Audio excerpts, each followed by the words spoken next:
Hey there, my name is Dan Francis with the Orbit Recovery Platform, and today we're going to answer some more questions that we usually get because of our social media presence.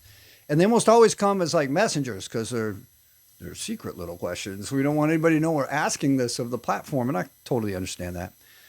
We're just going to do eight of them. We're going to do eight of them, and these were mostly, I think, I don't really know the origin of them or why, but they seem to be oriented towards questions I've heard on lots of phone calls from parents.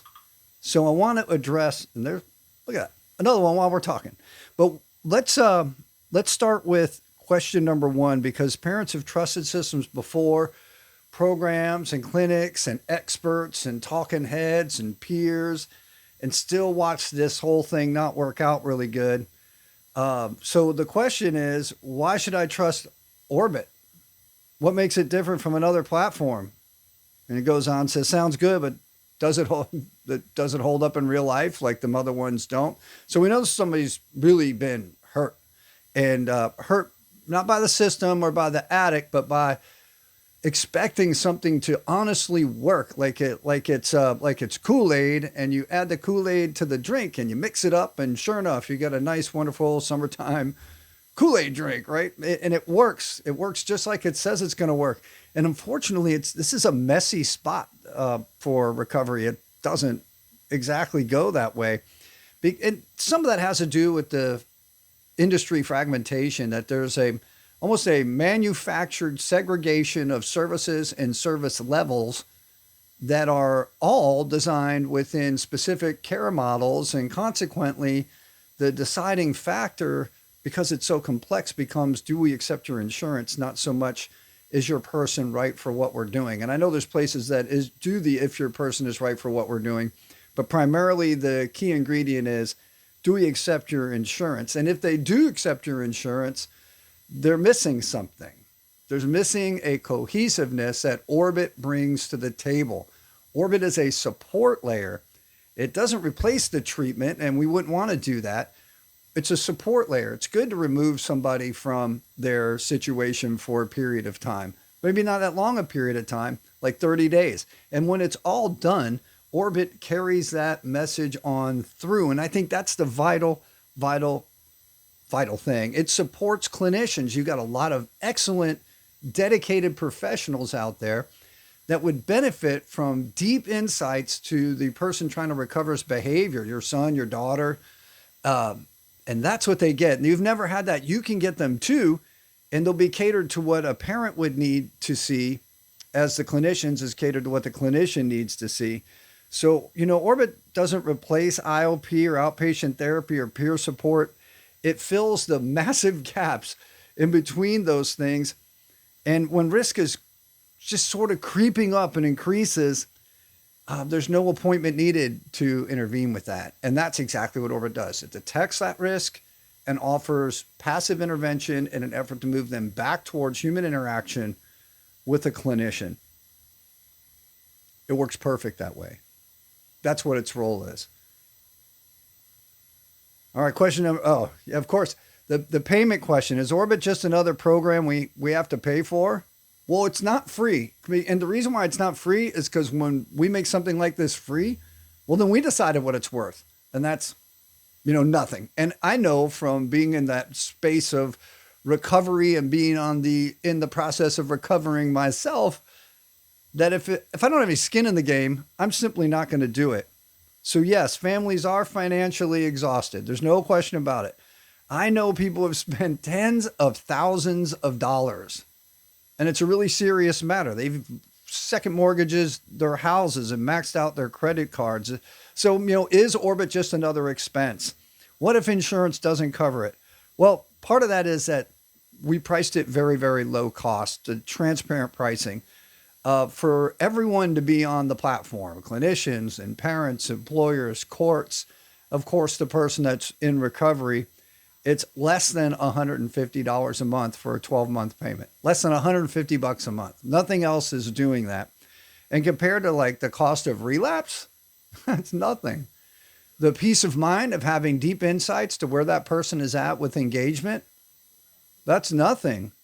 And something that really costs a lot of money is repeated admissions. This is way low cost, a very small price to pay for the benefit that it brings. So, if insurance doesn't cover it, great. If not, we deliberately priced Orbit below $150 a month because support shouldn't disappear when the insurance payment does. It's intentionally highly affordable. All right, here's another question. How does this work with IOP and outpatient therapy? Well, that's a great question. I'm not sure that's from a parent, but it says parents want to know. Okay, so it's not a parent, probably a clinician. Parents want to know how this fits into real care, not how it replaces it.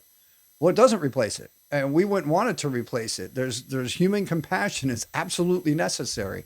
We believe that a personality shift sufficient enough to change somebody away from being an addict alcoholic to being a recovered alcoholic addict is vital. So it requires other people. So Orbit provides that continuous engagement and early drift indicators to the IOP or the outpatient program. Indicators of mood change, indicators that their focus level is down, indicators that they've quit engaging with the program content itself, which is vital. So if someone knows, if you're in recovery or around it, one of the things you hear in 12-step meetings is, I started drinking or drugging again, and, well, I quit going to meetings, engagement, because I was feeling busy, life happened, kid, job, whatever, focus. I got distressed and became worried. I started to feel depressed. These are all things that Orbit monitors via the phone passively. They can't fool it. Did you lie to your phone today? No, of course you didn't. And they aren't lying to their phone either. They're just simply subconsciously using it. And that's where Orbit sits. And the support, well, let's just say IOP and therapy are really powerful. And it's an excellent model when combined with this type of ongoing, ever-present support. They don't run 24/7. So Orbit extends whatever's going on there into daily life. It's important without changing that clinician's role, just enhancing the clinician's role a lot. A lot. Let's just say that. Question number 4. Where do certified peer specialists fit in? That's a great question. Once again, I thought I was sorting them out for parents, but this is almost surely a certified peer specialist for addiction. Many parents trust peers because they lived it. I want you to trust me because I've lived it. I want you to trust me because of that very same reason that we built this program, because far too many people die. Far too many people do not find long-lasting recovery. And I don't think it's because the human beings involved with helping them recover are doing something wrong. I think we're missing pieces to the puzzle. So how do certified peer specialists fit into Orbit? Well, peers as guides, not monitors, right? You're going to guide them. The certified peer specialist is a vital component of what we're doing. They can be included in the recovery ecosystem. In many places, they can even bill Medicaid for their services. So peer specialists can build a practice around these things. It's not an additional cost because they get reimbursed by Medicaid or insurance systems. Peers also understand how to engage when risk rises in a different way, maybe not more effective, maybe not better, but a different way than a certified or licensed clinician of a different type. And they may be able to understand that early relapse a little better than a parent. They see it coming. Their anticipation isn't built on that magic admission day that somehow, is going to make all things better. So it's not after relapse. Peers often, well, here's my thought. Peers are often the first safe voice someone listens to, and Orbit gives them the timing and context to help them effectively. And I think that really makes a difference. Being able to see days in advance the behavior that may be similar to relapse behavior, and being able to address that behavior and reorient that person back on track is helpful, because people in early recovery have this thing called curious mental blank spots, or strange mental blank spots. And that's true. And it's where all the problems of the past, all of the information they've been given in a rehab, all the learning is just out the window. Just goes away. And if you simply nudge them back to the middle, you go this way, nudge them back, this way, nudge them back, and remind them of the commitments they made, the things that they've learned, and the ability to stay sober and the abundant life that awaits them. If that can be done in a proper timing, amazing things will happen. We can reduce relapse a lot. Question number 5. Question number 5. Here we go. What happens if my child doesn't want help? Nothing, right? Nothing happens. Or maybe it gets worse. Or maybe they die. You know, it could be a really distressing idea that I've brought something that I believe is going to be super helpful to someone who desperately needs it, and they don't want it. It's the hardest reality for parents. What if my child is in IOP or outpatient care, but isn't fully engaged or doesn't think they have a problem? That in itself is a problem, right? So Orbit just nicks away at that. Engagement first, compliance not first. So far, we've moved into rehabs, and many of them take this device right here away from them. It's immediate compliance. The idea, once again, is to wrestle down and get the will to surrender to the circumstances. Courts do this. Rehabilitation centers do this. Faith-based rehabs that I've been a part of do that. And we know that that is a short-term solution to get a fictitious response called compliance surrender.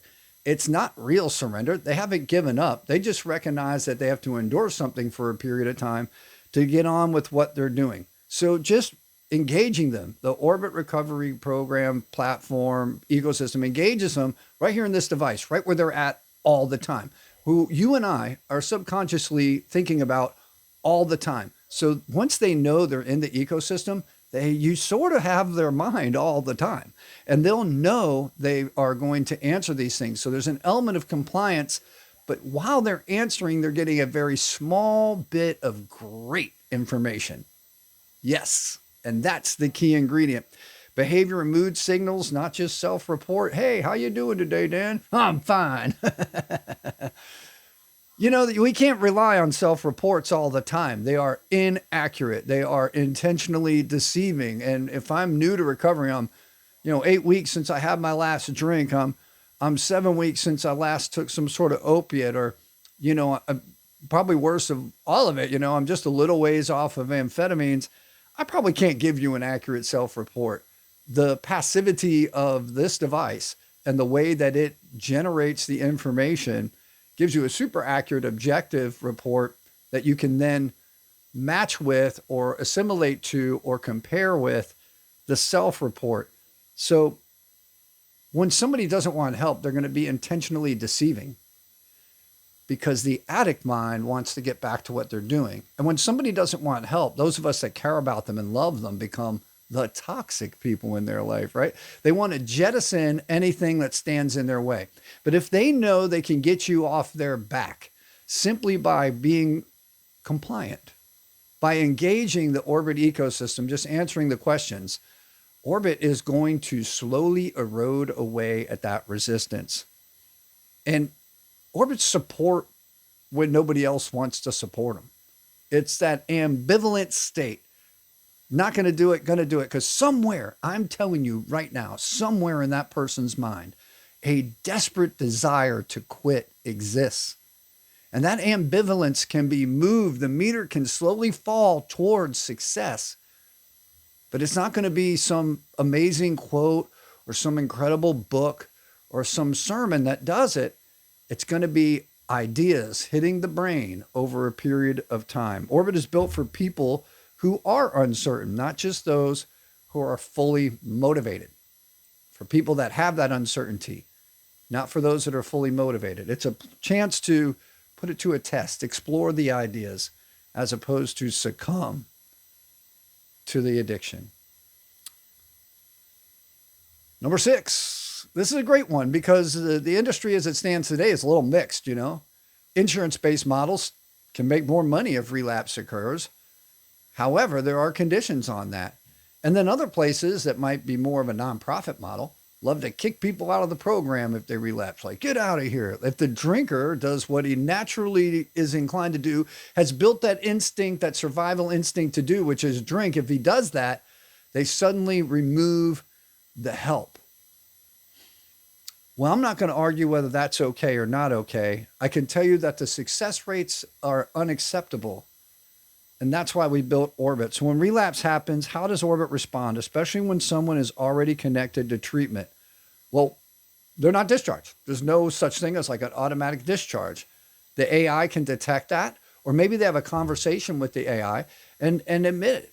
I don't know. You might admit things on Facebook or take positions in social media you would never air in public. You may go to Google and ask it questions you would never want anybody to know that you're asking. We do a lot of things in private via this device. And if we can use this device to get them to be proactively accountable about the use, then the system, the ecosystem can begin to move them back to a surrender to getting better. Remember that relapse comes with the guilt and the shame and the deception that any use comes with. It's not a safe place. And Orbit will not punish them. It's not punishment. The world, natural consequences out in the world are going to be incredible, right? They're going to drop trust out of those people that love them. That's the worst one. They may face legal consequences on top of that. They may face career consequences on top of that. So no punishment coming from Orbit. We're here to help them navigate those definite and certain downfalls that are surely coming as a result of this relapse. And so Orbit's working, remember, it's a underlying layer, right? It's a support layer. So it's working to move them back to that therapist, that professional, the peer, as rapidly as possible. We know that the shorter the duration of the relapse, the easier it is to reorient and on recovery. The shorter the relapse, the easier to reorient. The longer it goes, the more difficult it becomes. And if it's a really severe situation, we may be starting at detox again. But just remember, we're never, ever starting over. That addict alcoholic did not become stupid. The books that they read didn't change. The path to success is not different. It's not hidden. It remains exactly where it was, exactly how they can go after it. And it just waits on them. There's a great deal of the concepts of grace and mercy in the path to recovery. So we participate with that end of things here at Orbit. No punishment, no automatic discharge, rapid re-engagement. Relapse becomes a signal to increase support. Definitely not a reason to withdraw it. Though the natural world consequences may do that, Orbit will not do that. This question just comes up in a million different forms. Number 7, does this replace meetings or faith-based recovery? I know people don't like the meetings when they're new. That's that compliance mentality of surrender.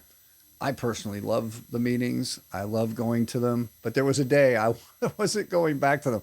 Church, faith-based support, done. Absolutely done with steeples and stained glass. You know what I mean? Oh, not doing it. Not doing it. So the question is, does this replace meetings or faith-based recovery? Some families rely on 12-step programs, faith-based recovery, or community groups. Does Orbit conflict with those? No. No, it enhances them. Right at the center of the Orbit program is a goal to enhance your natural beliefs and willingness. So, if you're willing to go to 12-step meetings, we want to enhance that experience. If you're following a faith-based direction, and maybe it's meetings, maybe it's a church group or something like that, we want to enhance that effort. We want to make it even better. So at the very base of the Orbit recovery ecosystem is an effort to help people keep the commitments that they make to themselves and others. Keep the commitment they made to stay sober to themselves. And naturally, if they do that, they'll be keeping the commitments they make to others. Keep that commitment to stay engaged that they made to themselves because there was a day they were desperate and eager and wanted to get better. And naturally, that will move to start building trust through others. So we call that in the Orbit program CPR. How do I resuscitate my relationship with myself and others? And the answer is consistency, predictability, and reliability. That consistently engaging in your meetings, in your therapy, in your Orbit program, you will become something called predictable. Yeah, predictable. And that's one of the best things in the world for other people, because predictability is something that where some people might say, yeah, of course he went to the meeting. Yeah, of course it's 7:00 on Tuesday. So we went to the meeting. Oh, it's Wednesday night. Yeah, he heads over to church every Wednesday night. Predictable. And then at the other end of that spectrum is where you're at. The people at the meetings say, you're reliable. We can count on you to lead the meetings, to have great discussion topics or to share or to clean up afterwards and to make coffee. You become reliable at your church group. They know you're going to come. They know you're going to come early. They know you're going to come and help out. Consistent, predictable, reliable. Consistency creates predictability, which gives people a sense of reliability. And you take those three things together, and what you're talking about is the bridge back to trust. The bridge back to trust. So if you want to make an image like that in your therapy practice, do it. CPR, consistency, predictability, and reliability represent the bridge back to trust. Orbit doesn't tell people what to believe. No, of course not. Of course not. I don't know. I don't know how that's going to work in your life. I don't know. So Orbit's agnostic to it. We do offer a entirely Christian-based path for those that have that belief structure and want to lean into that even better. Well, dive in. It is super, super good. But it can be any faith. If you're a different type of faith-based place, let us know. We can adapt it to it. Orbit doesn't tell people what to believe. It helps them keep the commitments they've already made. Yep. That's my answer. That's my answer to that person. Question number 8. Question number 8. So some parents are really tired of being the police of their adult that's messed up on drugs and alcohol, or teenagers. Unfortunately, I was one of those teenagers. And so this question is definitely a parent, right? How do parents stay involved without becoming the police? Parents want help, but they don't want to enable or control. What a crazy balance. How do I not enable? Doesn't it seem like when we send somebody to some of these maybe more comfortable rehabilitation centers, that in essence, they are going to do all the things that my Al-Anon group and my therapist tell me not to do. They're going to give them shelter. They're going to cook their meals for them, maybe even do their laundry for them. Who knows? They're going to not have to work, not require any of these things. They're going to give them this incredibly comfortable, inviting, maybe exaggerated, maybe grossly unrealistic setting for a person that might have been homeless, for instance. And they're going to provide for them something that is what I call an artificial environment.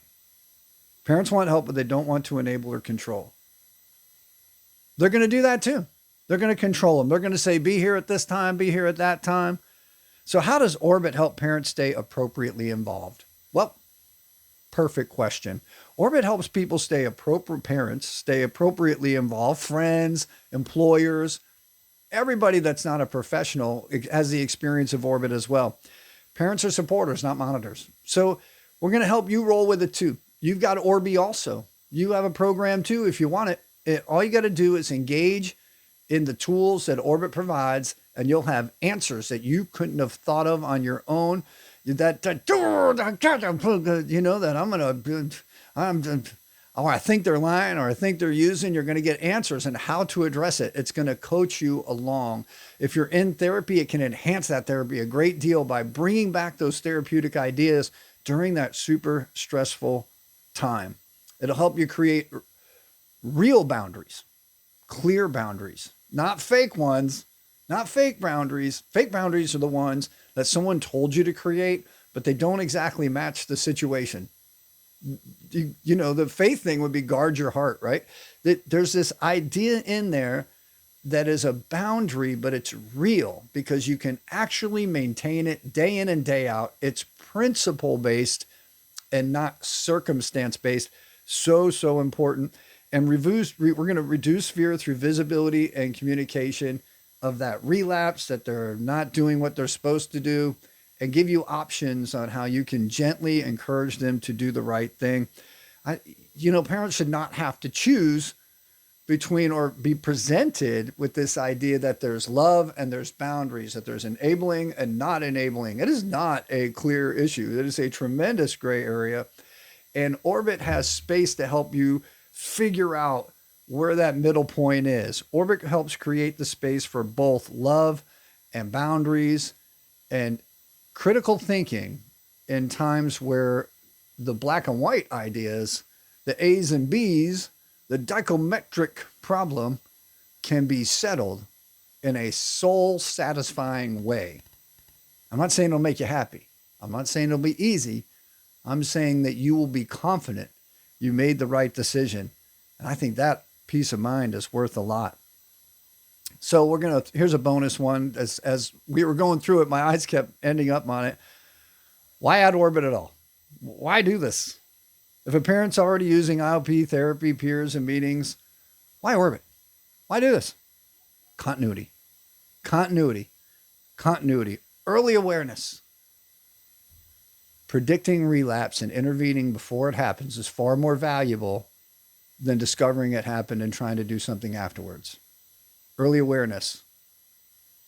Continuous, ever-present support. Continuous, ever-present support. Enhancing the professional care and community-based meeting information a lot.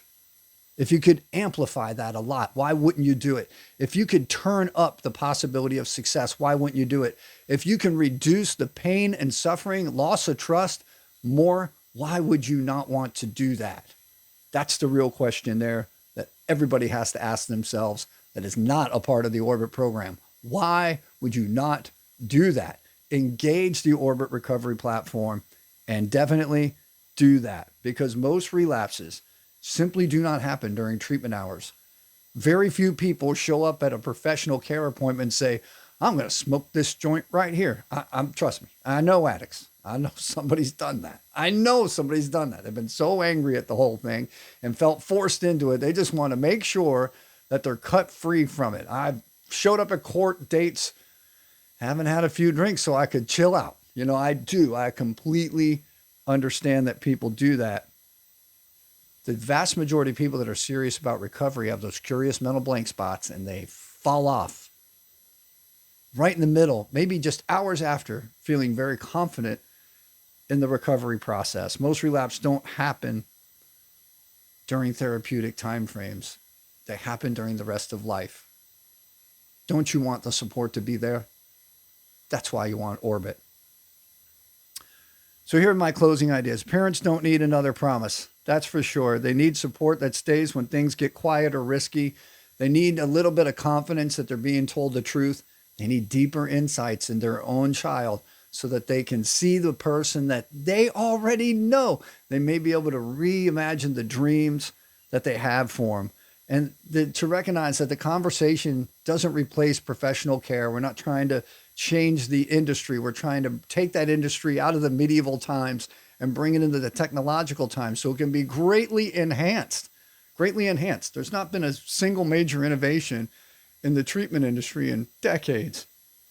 And ultimately, it's about strengthening the entire process so that everyone involved has a better chance of success and recovery from whatever it is that ails them, because everyone in the circle, in the orbit of the addict, is in need of some sort of help. It may be help just to stay a distance, but every single person in that orbit needs some sort of help. And Orbit, the name of the company, brings all those resources right around that center called success. Thank you for tuning in today. I'm Dan Francis. I'm the CEO of the Orbit program. I hope, my sincere hope, is that you engage the Orbit platform. It's simple to get started. It starts immediately upon your sign up. You can quickly, every single person is approved for financing for payments. So, you definitely want to do that.